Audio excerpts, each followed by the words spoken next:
What is up, guys? It is Styx here, and today I'm going over this week's Ascendant challenge. Now, this week, you want to make sure that Petrovenge is in the Debalian Mists, where you transmat in, because that will mean you are in the correct load zone. Make sure you grab your Ascendant challenge bounty and any tinctures you might need, and then hop on your Sparrow in order to go to the next part of where we gotta be.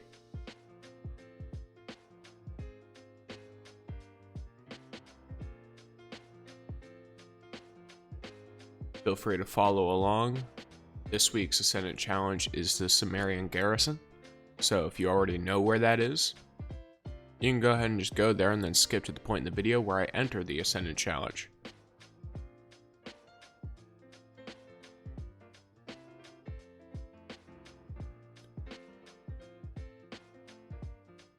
If you hit a loading screen here, don't be too worried about having to wait for a couple of minutes. It's fairly regular.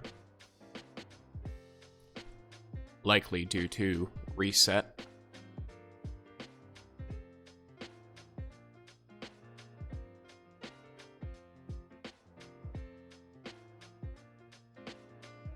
Come on down into this cave. This is the entrance for the Lost Sector that this week's Ascendant challenge will be held.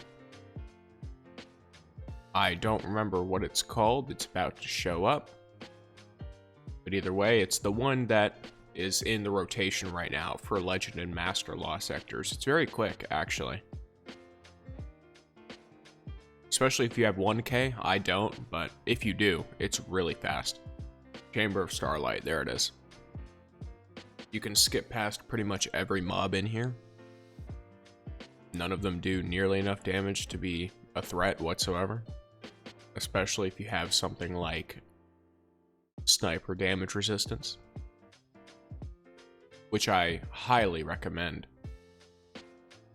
Pop your tincture at about here, because there's a couple of mobs in here that might be annoying.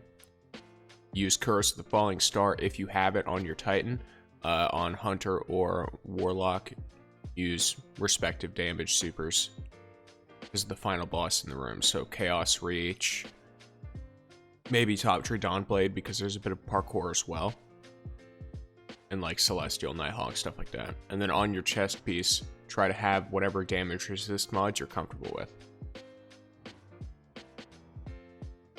So when you first spawn in, you're gonna want to first, I went in the wrong direction.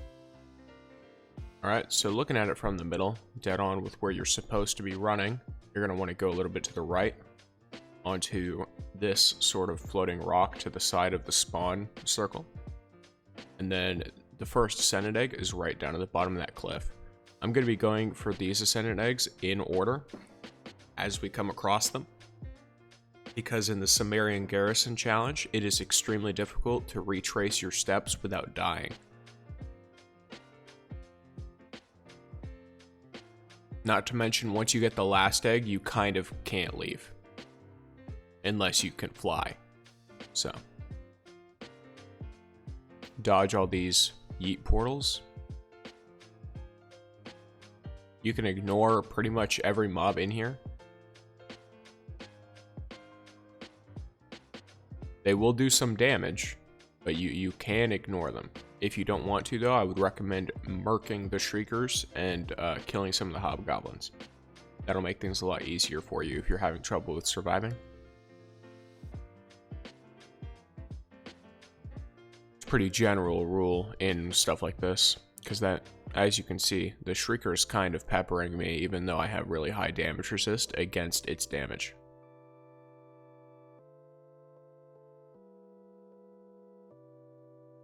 As we're running along here, you'll see that there are a bunch of these Take and Thrall that are spawning. You can kind of just ignore those, because they're just going to respawn if you kill them anyway. There's another egg right there. So let's just look up from this location, and it is right where I'm just shot again. Ignore all of these phalanxes, because the second you walk past them, they turn into knights. I'm pretty sure. Oh, never mind, they spawn right here. Okay, so yeah, you want to run from these knights. Like, hard. There's no reason to not begin sprinting. They're You can kill them. You kill them for a bounty. It's like the Abyssal Champions or whatever. If you're looking for the lore bones, they are actually right here at the edge of this bridge where I'm standing, right where I'm looking. So feel free to just go on back and then continue sprinting away from these things. They would have a tough time killing you, but what's annoying is the knockback from when they do the slam. It can throw you off the edge because of how thin all of the platforms are. If you're having trouble with the Acolyte eyes, feel free to just shoot them.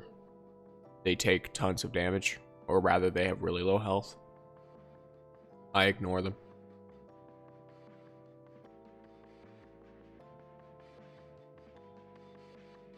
Once again, watch for these phalanx portals, especially the ones right here. These are terrible.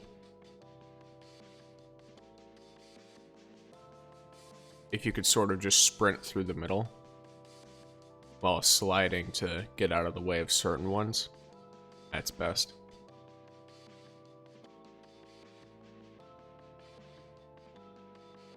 Ignore all these Shadow Thrall boys.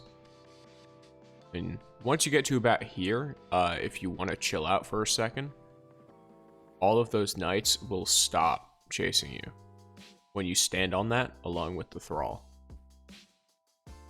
It's very odd, but it happens. So for this parkour set, this is where I recommended Icarus Dash. You can also use a Stompy's Hunter or Lion Rampant. I'm using none of these to show that it's actually not super difficult to do it without, though the rocks do kind of turn. Same way as the ones at the end of the Agonarch Abyss do. So you do want to be a bit careful. Not to mention you can't see. At least I can't see. Then you just super. Yeah, you just super the boss at the end. Every class has a shutdown super that will just insta-kill him. Like, if you use... He's technically supposed to have 3 phases. But, you know. Chaos Reach nukes him. Celestial Nighthawk nukes him. Curse of the Falling Star nukes him. Once you've done that, feel free to jump off that ledge the way that I just did. And when you sort of sit in this little lip, you can shoot the egg. Now, I am going to give you a very fair warning. You can't really get up from here. So you now live down here, unless you are willing enough to just jump off the edge like I'm doing. If you need to get the time trial, you have to exit through the portal, so you'll have to run this twice if you've never ran it before. Either way, if you enjoyed the video, do like, comment, etc. Thanks for watching.